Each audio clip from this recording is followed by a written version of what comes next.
12-year-old Tamir Rice played with a toy pellet gun. He pointed it, laughed, and mimicked the movies he'd seen.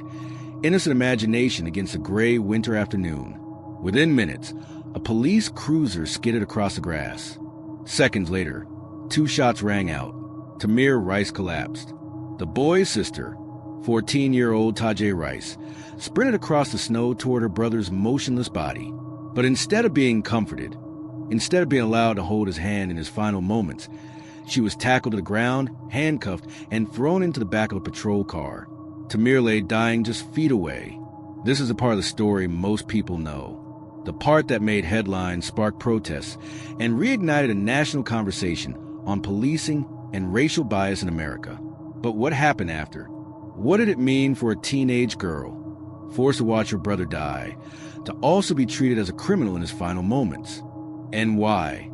In the years that followed, did whispers begin to circulate that her own story held layers of mystery? Tonight, on Case Wave, we peel back the snow and the silence, tracing the haunting case of Tamir Rice's sister. Because sometimes the truth we think we know is only the beginning.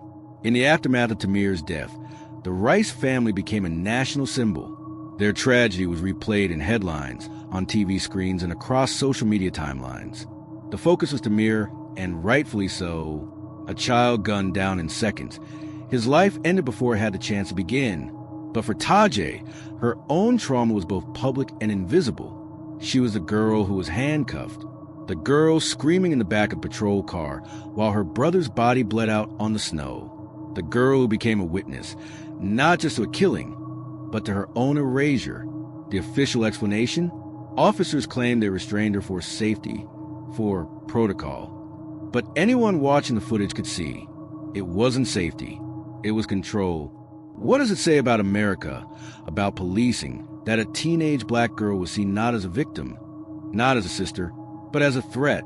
At first, investigators treated the case as a straightforward tragedy. A child shot, a sister restrained. The officers' split-second decision. They called it a random act of violence. But as the months stretched into years, activists pressed harder. Attorneys began digging. Independent journalists started asking, why was Tajai treated this way? The deeper they dug, the stranger the story became. Because buried beneath the headlines and the lawsuits was a quieter narrative. A narrative of a young woman growing up in the shadow of her brother's death. And the choices she made afterward. By 2015, whispers started to emerge. Was Tajai just another forgotten victim? Or was her life beginning to spiral in ways that no one wanted to talk about?